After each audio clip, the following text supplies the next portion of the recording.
Pocket নাই শোনো ও মিয়া ভাই, কি হইব এত টাকার পাহাড়ে।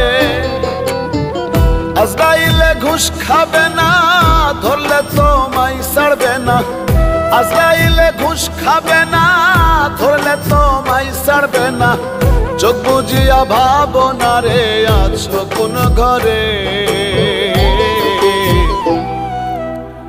কাফনের পকেট নাই শোনো ও মিয়া ভাই, কি হইব এত টাকার পাহাড়ে।